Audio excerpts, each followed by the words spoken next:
Cepat bayar semua hutang suamimu itu sekarang, atau kuacak-acak rumahmu ini, ucap seorang penagih hutang di rumah Hilda. Maaf bang, kami belum ada uang. Lagian kenapa semua dibebankan ke saya? Kenapa abang tidak minta di keluarga suami saya saja? Ucap Hilda. Pokoknya gak mau tahu. Kamu yang harus bayar semua hutang suamimu yang menumpuk itu. Kalau tidak, rumah ini akan kujadikan bayarannya. Akhirnya Hilda yang kalah bicara, dia pun mengiyakan akan melunasi hutang suaminya yang sudah meninggal. Namun dirinya meminta diberikan waktu 2 bulan lagi. Penagih pun setuju. Namun dia mengancam jika kelak 2 bulan belum ada uangnya juga, siap-siap saja rumahnya akan direbut paksa sebagai ganti hutangnya itu. Setelah mengatakan itu, para penagih yang berjumlah 2 orang itu pun langsung pergi meninggalkan rumah. Hilda kembali masuk ke dalam. Dia masuk ke kamar menghampiri Bu Rani, ibunya yang sedang sakit dan hanya terbaring di kasurnya. Dia khawatir padanya, pasti tadi Bu Rani mendengar keributan itu. Dan benar saja, Bu Rani langsung menanyakan, ada apa sebenarnya barusan, dengan nada lemah orang sakit. Nak, tadi di depan ada apa? Kok kayaknya ribut-ribut? Hilda pun menjelaskan dengan pelan, agar Bu Rani tidak terlalu terkejut mendengarnya.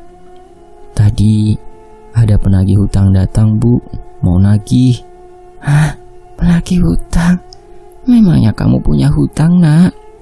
Bukan aku yang punya hutang, Bu. Tapi ternyata suamiku yang sudah hutang pada juragan desa di sebelah. Dan aku yang harus lunasi hutangnya katanya. Astagfirullahaladzim. Benar-benar suamimu itu ya masih hidup nyusahin. Sudah meninggal juga tambah nyusahin. Bikin pusing. Memangnya hutangnya berapa sih, Hil? Ibu jangan kaget ya, Bu. Bu Rani pun mengangguk menjawab ucapannya Hilda barusan. Hutangnya tadi aku lihat buktinya 90 juta, Bu. Ya Allah, nak. Terus nanti gimana kamu melunasinya? Kan kamu juga pasti gak ada uang segitu kan? Entahlah, Bu.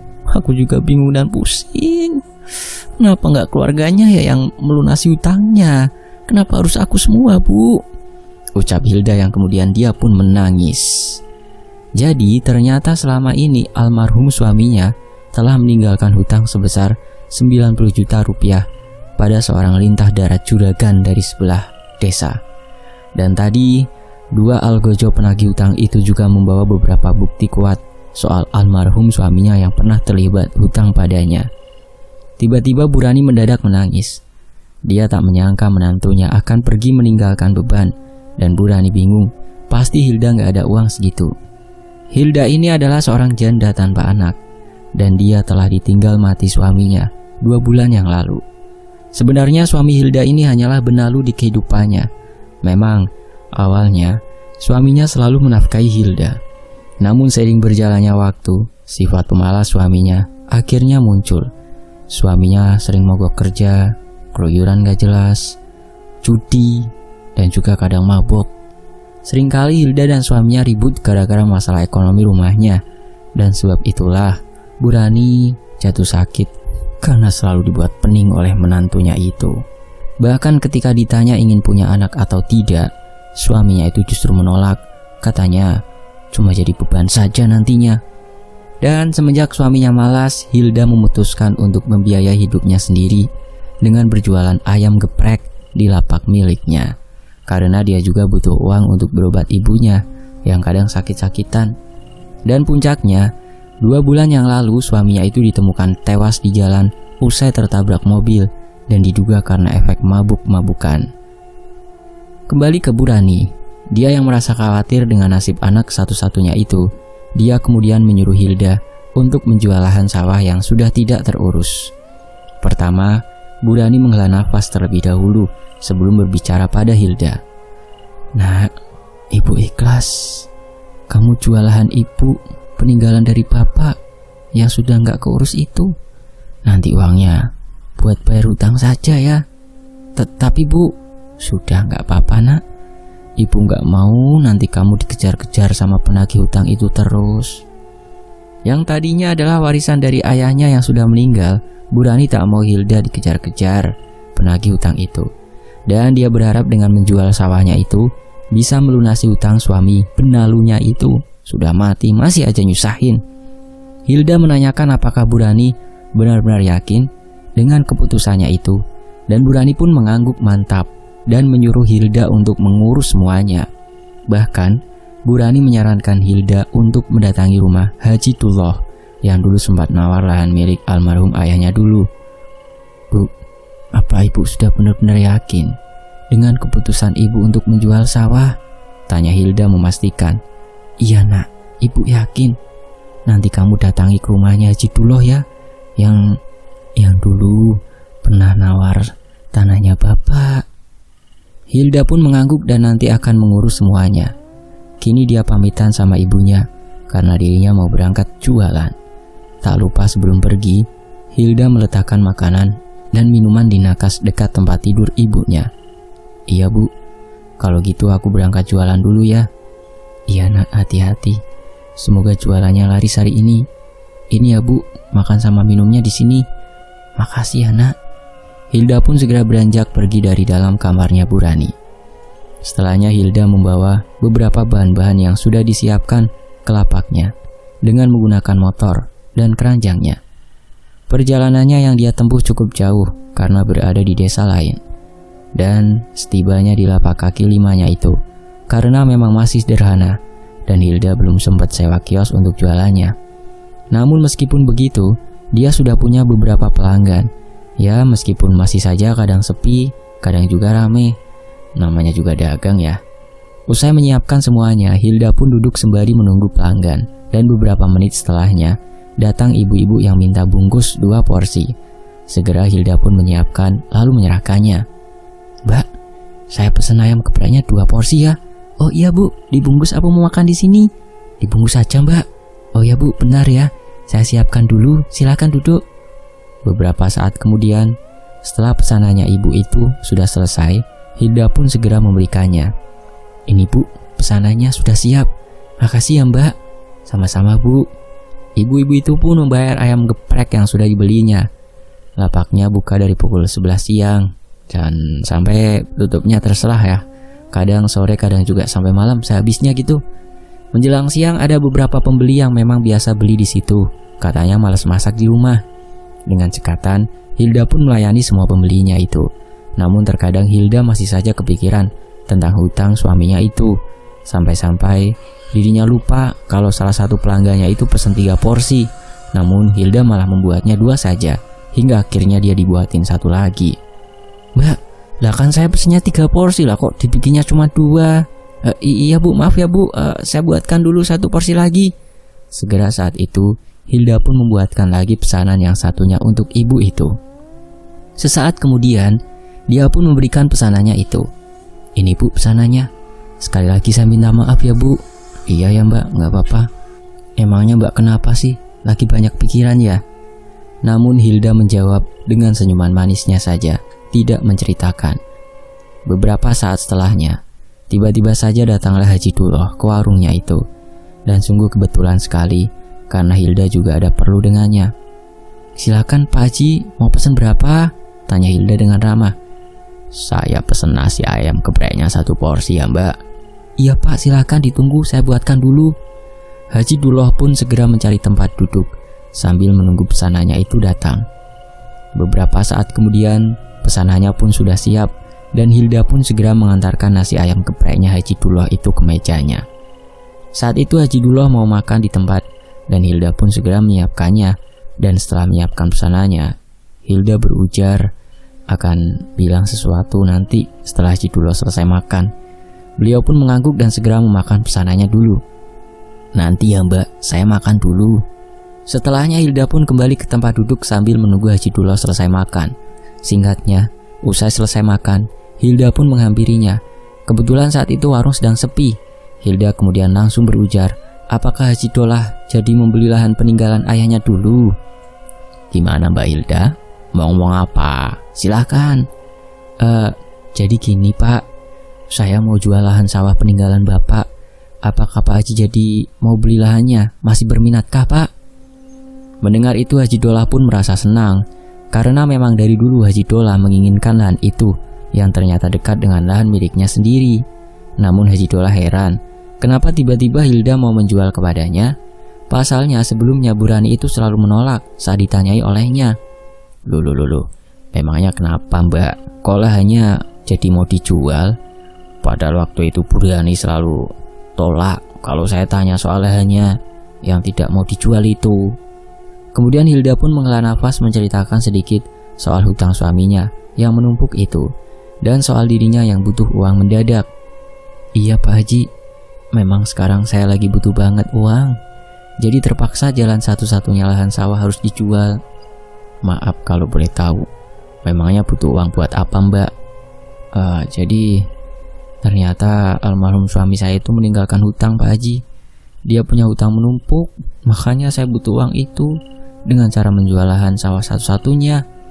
Mendengar itu Haji Dullah beristighfar, tak menyangka kalau almarhum suami Hilda sungguh keterlaluan dan dia hanya menyuruh Hilda untuk bersabar dalam menghadapi ini. Saya nggak nyangka mbak kalau almarhum suami sampean meninggalkan hutang banyak. Iya pak, saya juga baru tahu pas kemarin ada penagih hutang datang ke rumah. Yang sabar ya mbak Hilda. Hilda pun menjawab dengan menganggukkan kepalanya, dengan perlahan mencoba untuk sabar. Kemudian mereka menentukan harga dan deal, akhirnya sepakat Haji Dolah akan membayar 120 juta untuk lahannya dan minggu depan Hilda akan mengurus segera keperluannya. Karena memang selama ini saya menginginkan lahan sawah peninggalan bapakmu itu, saya akan beli lahan itu juga. Terima kasih banyak ya Pak Haji. Setelahnya Haji Dolah pun membayar pesanan ayam gepreknya tadi. Haji Dolah pamit dari lapak Hilda. Tak lupa Hilda mengucapkan terima kasih. Mbak Hilda, saya tak pulang dulu ya. Iya Pak Haji, terima kasih. Terima kasih banyak sudah mampir di lapak saya. Ya, sama-sama mbak. Ayam gepreknya enak. Pak Haji Dolah pun segera beranjak pergi dari lapaknya Hilda. Setelah kepergiannya Pak Haji Dolah, Hilda dudukan kembali sembari menunggu pelanggan yang lain datang ke lapaknya. Dia saat itu merasa sedikit lega karena akhirnya Haji Dolah mau membeli lahannya nanti. Singkatnya, usai ba'da maghrib, Hilda pun pulang dari lapaknya. Setibanya di rumah, dia segera memasak dan menyuapi Burani di kamarnya.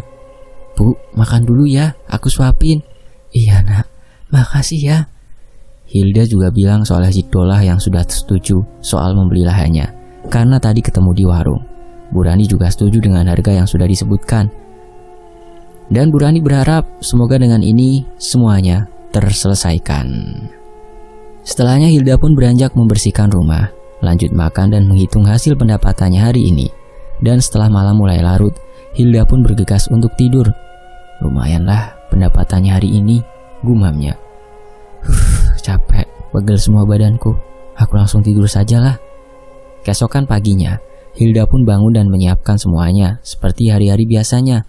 Mulai dari masak dan menyiapkan bahan-bahan buat dibawa ke lapaknya. Bahkan menyuapi ibunya sarapan serta beberes bersih-bersih rumah.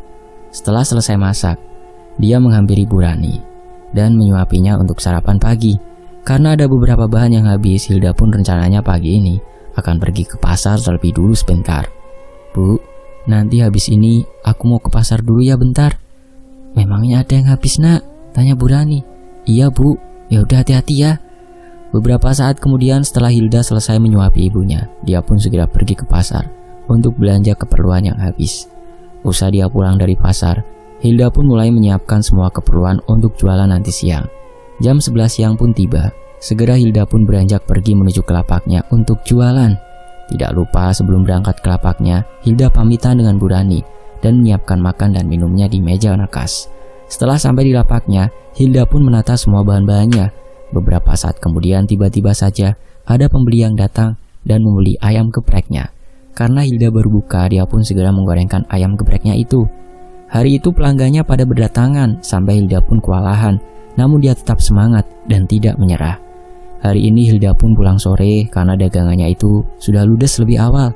Segera dia pun menata semua peralatannya dan bergegas untuk pulang ke rumah. Beberapa saat kemudian Hilda pun akhirnya sampai juga di rumah. Bu, sudah makan? Kamu sudah pulang nak? Iya bu, dagangannya sudah habis semua. Alhamdulillah kalau begitu nak. Iya bu, aku beres-beres dulu ya. Setelahnya Hilda pun berberes rumah dan lanjut untuk masak. Setelah semua masakannya untuk makan malam selesai, dia pun mandi. Malam harinya dia menyuapi ibunya, dan setelahnya seperti biasa Hilda menghitung pendapatannya hari itu. Karena lelah dia pun segera untuk lanjut tidur. Singkat cerita, seminggu kemudian Hilda sudah mengurus beberapa persyaratan lainnya. Haji Dolah juga langsung membayar kontan semuanya. Ini ya Mbak Hilda, uangnya dihitung dulu 120 juta. Terima kasih banyak Pak Haji Dolah. Sama-sama Mbak, silakan ditandatangani suratnya. Saat itu Hilda langsung menandatangani surat perjanjian jual beli lahannya dengan kertas materai dan disaksikan oleh pejabat perangkat desa. Dan semenjak itu lahan sawahnya itu sudah resmi menjadi milik Haji Duloh. Dan Hilda pun mengucapkan terima kasih banyak kepada Haji Duloh. Dan beberapa hari setelahnya, setelah meminta izin sama Bu Rani, Hilda ini mendatangi rumah juragan tempat suaminya utang dulu. Bu, aku mau ke rumahnya juragan dulu Bu, mau melunasi utang almarhum suamiku. Ya nak, hati-hati ya. Segera Hilda pun beranjak pergi menuju ke rumah juragan tersebut yang ada di desa sebelah. Beberapa saat kemudian, Hilda pun akhirnya sampai juga di rumahnya juragan. Kedatangan Hilda di sana disambut ramah oleh sang juragan. Namun itu hanya basa-basi saja. Setelahnya Hilda langsung berucap pada juragan kalau dia mau melunasi hutang suaminya. Maaf juragan, kedatangan saya ke sini mau melunasi semua hutang almarhum suami saya. Juragan pun dengan senang hati mendengar ucapannya Hilda.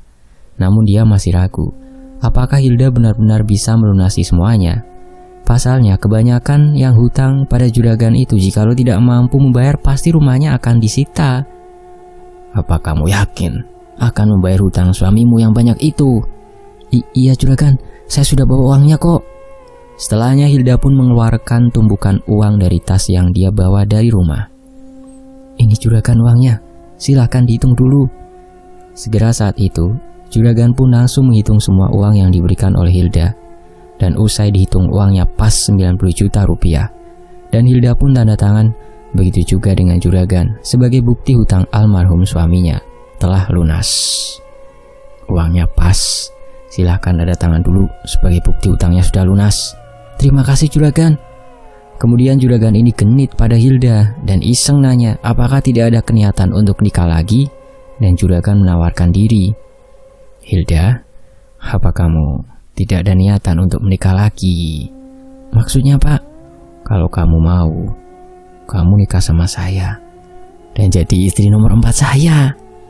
Memang juragan itu punya istri lebih dari satu, namun Hilda menolak ajakannya itu. Dia berdalih sudah capek dengan laki-laki karena hanya membuat hidupnya sial terus. Maaf juragan, saya tidak kepikiran ke situ dan saya tidak bisa menerima untuk menikah dengan juragan karena urusannya sudah selesai. Saya pamit dulu ya juragan. Oh ya sudah, silakan. Spesies laki-laki yang dipercaya Hilda hanyalah almarhum bapaknya dulu yang kini sudah tiada.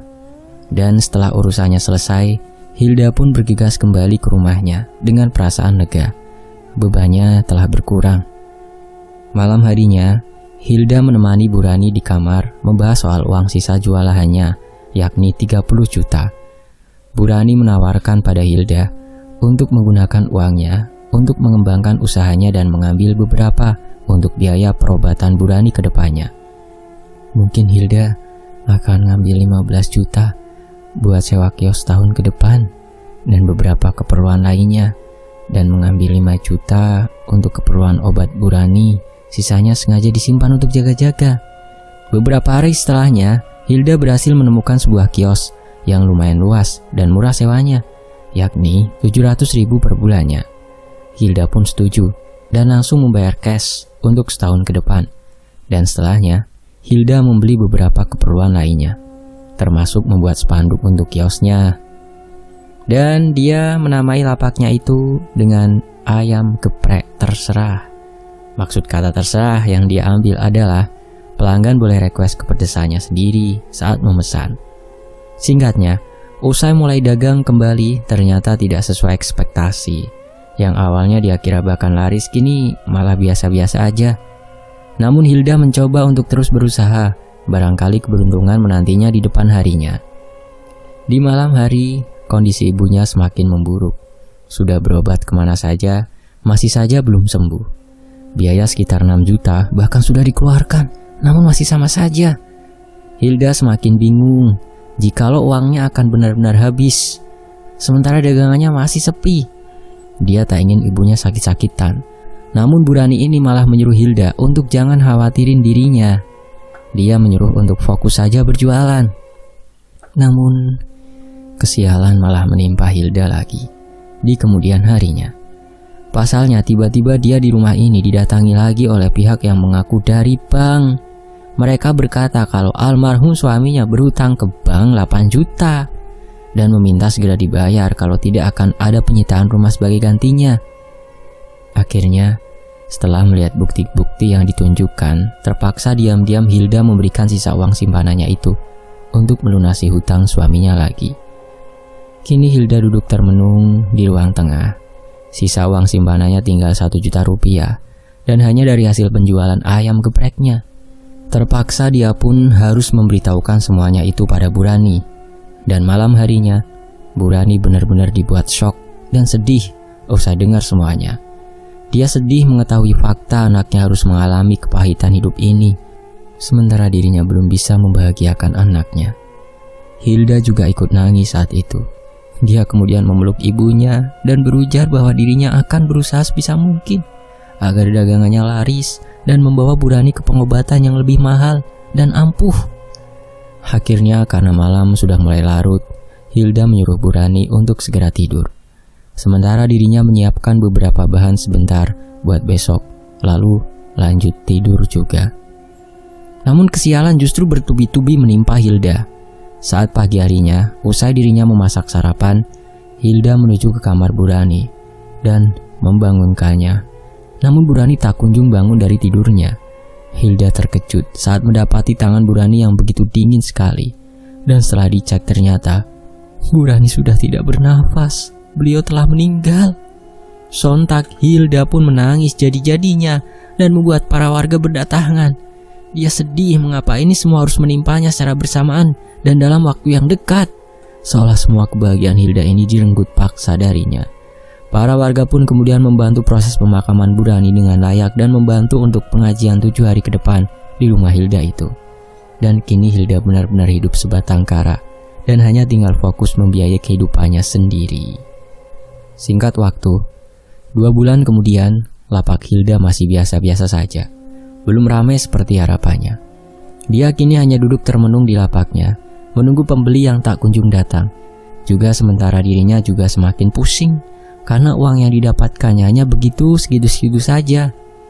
Tiba-tiba datang 2 pemuda yang kemungkinan bukan orang situ dan makan di situ. Sepertinya mereka sedang dalam perjalanan jauh, karena terlihat dari apa yang dibawa di motornya. Seperti orang mau pergi pulang kampung. Hilda pun segera menyiapkan pesanan 2 pemuda itu. "Mbak, pesan ayam gepreknya pakai nasi 2 porsi ya." "Iya, baik mas, saya siapkan dulu." "Minumnya apa mas?" "Minumnya es teh 2 mbak." Dan setelah pesanan itu diantarkan, Hilda kembali lagi ke meja kasir yang tidak terlalu jauh dari kedua pemuda tadi. "Silahkan mas, dinikmati." "Iya mbak, terima kasih ya." Samar-samar Hilda ini mendengar pembicaraan mereka, yakni sedang membahas tentang pesugihan yang dilakukan oleh salah satu teman mereka yang ada di perantauan. Katanya sekarang jadi kaya banget. Itu teman kita yang di perantauan. Kok tiba-tiba jadi kaya banget ya? Emang kerja apa dia?" "Katanya sih dia melakukan pesugihan." "Hah? Pesugihan? Masa sih berani banget dia?"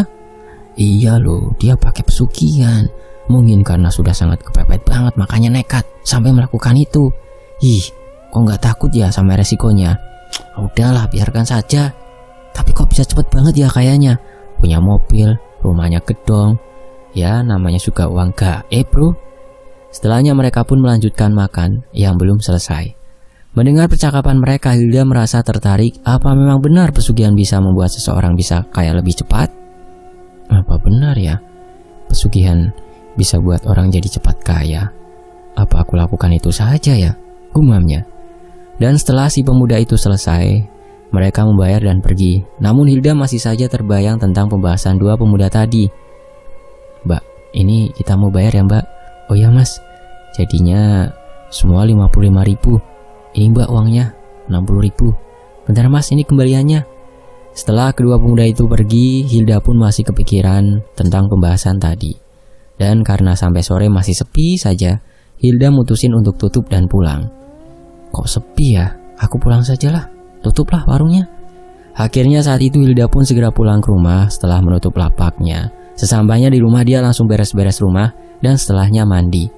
Sesudah mandi dia duduk di depan teras rumah sembari menikmati suasana sore hari yang hangat. Saat dia sedang duduk di depan teras rumah, masih saja dia kepikiran soal pesugihan itu. Aku tertarik untuk melakukan pesugihan itu. Tapi di mana ya yang ada dukun untuk memberikan tahu cara pesugihannya? Gumamnya. Tak terasa dan maghrib mulai berkumandang. Hilda pun segera masuk ke dalam rumah.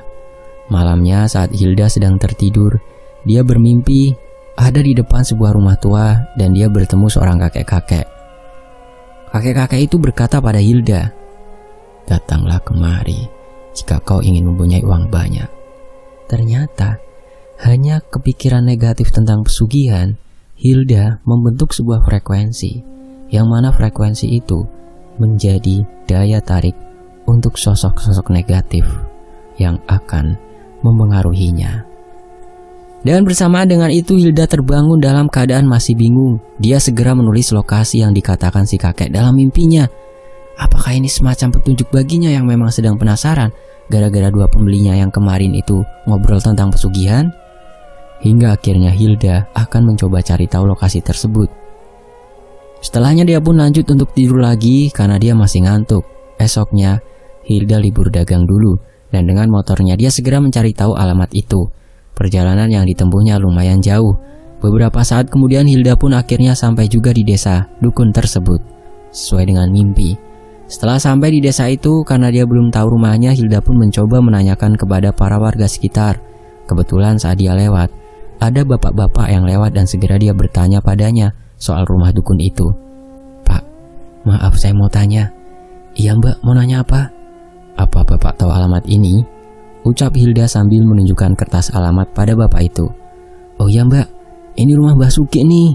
Rumahnya ada di tengah sana. Jauh Mbak, nanti Mbaknya masuk saja ke sana. Di sana ada rumah satu-satunya, rumah gubuk." "Oh baik Pak, saya paham. Kalau gitu terima kasih, saya pamit dulu." "Ya, sama-sama Mbak." Segera Hilda pun melanjutkan perjalanannya menyusuri hutan itu. Dan singkatnya, usai menemukannya, Hilda langsung mendatangi rumah tua itu. Dan dia dibuat terkejut. Tok tok tok, "Permisi." Kriat. Suara pintu dibuka. Saat sosok yang muncul dari dalam rumah sama persis seperti yang di dalam mimpinya. Kakek itu bernama Mbah Sugi, kemudian menyuruhnya untuk masuk ke dalam. "Sudah kuduga kau pasti akan datang kemari. Ayo, masuk."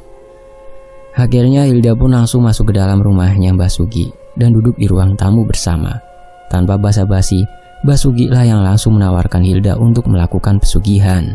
"Sudah jelas niatanmu kesini ingin jadi kaya raya kan?" "Iya Mbah."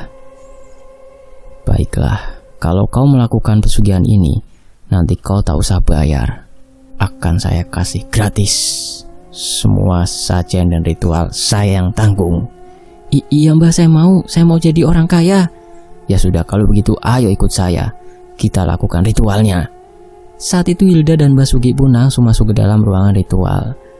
Di dalam ruangan ritual sudah ada beberapa sesajen dan kemenyan yang dibakar. Hilda duduk berhadapan dengan Mbah Sugi di dalam ruangan itu. Mbah Sugi pun langsung membakar kemenyan. Setelah kemenyan itu dibakar, Mbah Sugi langsung merapalkan mantranya dengan mulut berkomat kamit. Lalu Mbah Sugi mengambil bunga melati yang sudah disiapkan di situ. Beberapa bunga melati itu kemudian dimasukkan ke dalam wadah yang sudah ada airnya. Kemudian melati yang ada di dalam wadah dengan air itu dicampurkan dengan minyak, entah minyak apa. Tercium bau aneh saat itu, menyengat sekali di hidungnya Hilda. Dia pun merinding melihat itu. Setelahnya Mbah Sugi mengusapkan wadah yang berisi melati dengan air itu, diasapkan di atas kemenyan yang menyala-nyala sambil dibacakan mantranya untuk mengundang sosok yang akan memberikan kekayaan, kemakmuran, dan kesejahteraan tentunya. Ritual itu akan dikatakan berhasil jika sang pelaku pesugihan itu akan didatangi oleh sosok yang sangat menyeramkan. Dan setelah sosok itu tiba, Basuki pun berkomunikasi seperti biasanya. Dan sosok tersebut hanya mengangguk saja, memberikan pertanda, dan setelahnya pergi meninggalkan ritual. Setelah sosok itu pergi, Hilda masih mencium bau busuk dari sosok tersebut. Dan singkatnya, usai melakukan ritual, Hilda ini disuruh untuk menaruh bunga melati di bawah dipannya, di mana nanti bunga itu akan menjadi sesuatu yang akan membuat Hilda kaya. Bawa bunga melati ini dan taruh melati ini nanti di bawah dipan. Nantinya bunga itu akan menjadi sesuatu yang akan membuatmu kaya. Baik, Mbah. Tak lupa Hilda diberi mantra, dan Basuki bilang juga, tabur beberapa bunga itu ke lapaknya, pasti dijamin laris. Usai paham, Hilda pun pamit pulang. Mantranya ini nanti dibaca saat akan menaburkan. Jangan lupa taburkan melati itu juga di lapakmu, dijamin nanti pasti laris manis. Tak terasa hari sudah mulai malam, Hilda pun dengan motornya segera pulang ke rumah. Singkat waktu, Hilda melaksanakan semua titah Mbah Suki. Tak lupa dia baca mantra sebelum menjalankan ritualnya. Dan suatu pagi hari, Hilda benar-benar dibuat terkejut saat mendapati bunga yang ada di bawah dipannya kini berubah menjadi perhiasan yang macam-macam serta uang yang begitu melimpah. Singkat cerita, beberapa waktu setelah melakukan pesugihan, ada efek negatif yang berimbas di tempat jualan Hilda. Suatu saat ada pelanggan yang ingin hendak buang air kecil. Dia izin untuk masuk ke toilet. Saat pelanggan itu hendak masuk ke dalam toilet, betapa terkejutnya dia. Dia dikejutkan dengan sosok yang tinggi besar, menyeramkan sekali berada tepat di hadapannya. Posisinya dekat dengan toilet. Hingga akhirnya pelanggan itu pun ambruk jatuh dan teriak sebelumnya. Para pelanggan yang lain mendengar teriakannya itu pun segera menghampiri ke belakang. Begitu juga dengan Hilda, pemilik kiosnya. "Ada yang pingsan, ayo bantuin," kata pembeli yang lain. Saat itu segera pelanggan itu dibawa pulang oleh keluarganya yang kebetulan makan bersama di kiosnya Hilda. Namun semua tidak tahu apa yang sebenarnya terjadi karena mereka tahunya memang pingsan biasa aja. Setelahnya pelanggan dan pembeli yang lain pun melanjutkan menikmati makan ayam gepreknya. Singkatnya, tak terasa waktu sudah malam, Hilda pun segera pulang ke rumah. Kiosnya pun sudah ditutup. Dia pulang dengan mengendarai mobilnya yang baru dibelinya. Wah, sekarang sudah beli mobil. Di perjalanan pulang, Hilda dikejutkan dengan suara wanita yang menangis terdengar jelas di dalam mobilnya. Siapa yang nangis ya? Karena merinding dan takut, akhirnya Hilda memutar musik kesukaannya dengan volume yang keras supaya tidak mendengar suara tangis wanita itu lagi. Untuk mengusir rasa takutnya, juga Hilda sambil nyanyi. Namun saat dia sedang menyanyi, malah dia mendengar ada wanita yang mengikuti Hilda nyanyi di dalam kabin mobilnya. Saat itu Hilda mencoba melihat ke arah kaca tengah mobil, dan betapa terkejutnya dia melihat ada sosok putih yang duduk di jok belakang. Wah! Dia pun mencoba memberhentikan mobilnya di pinggir jalan, kemudian dia keluar dari dalam mobil. Hilda mencoba untuk mengatur nafasnya dan berharap menunggu sosok tersebut pergi menghilang. Beberapa saat kemudian, setelah Hilda merasa tenang, dia mencoba melihat di dalam mobilnya. Ketika dia membuka mobilnya, ternyata sosok putih-putih tersebut sudah menghilang. Hilda pun melanjutkan perjalanannya untuk pulang ke rumah. Beberapa saat kemudian dia sampai juga di rumah. Sesampainya di rumah, dia langsung ke kamar mandi karena kebelet buang air kecil, sebab tadi ketakutan melihat sosok putih-putih tersebut. Saat di dalam kamar mandi, tiba-tiba saja dia mendengar lagi ada suara wanita yang menyinden. Hilda pun merinding kembali. Sesaat setelahnya dia kaget ketika pintu kamar mandinya diketuk beberapa kali. Sontak Hilda pun terbelalak menganga karena dia sadar di dalam rumahnya tinggal sendiri, tapi tiba-tiba kok ada suara yang mengetuk pintu kamar mandinya. Hilda yang berada di dalam kamar mandi mendengar langkah kaki yang besar dan berat dari luar kamar mandi pun langsung gemetaran ketakutan. Saat itu dia jadinya tidak berani untuk membuka pintu. Dari dalam samar-samar dia melihat ada bayangan hitam yang terlihat dari pintu kamar mandinya. Apa itu yang ada di depan? Aku takut banget. Beberapa saat kemudian sudah tak terlihat lagi bayangan hitam dan suara tapakan kakinya. Hilda pun mencoba keluar dari dalam kamar mandi. Ternyata benar, sudah kosong, tidak ada apa-apa. Hilda pun lari terbirit-birit menuju ke dalam kamarnya. Sesampainya di dalam kamar, dia langsung menenggelamkan tubuhnya di balik selimut. Namun singkat waktu, 1 tahun kemudian kebahagiaan itu harus terenggut darinya. Dia harus kehilangan semuanya dari mobil, motor, dan rumah yang direnovnya itu. Pasalnya, suatu hari saat malam tiba, ketika Hilda sedang tertidur, dia didatangi sosok yang sama persis saat dia melakukan ritual. Dan ternyata sosok itu menjamah tubuhnya. Tubuh Hilda kaku saat dia tersadar sedang dijamah sosok tersebut. Dia tak bisa melakukan apapun dan pada akhirnya dia pingsan karena ketakutan. Hal itu terjadi berkali-kali sampai Hilda ini dibuat lemas tak berdaya. Tubuhnya jadi kuring, kurus kering, dan matanya sayu.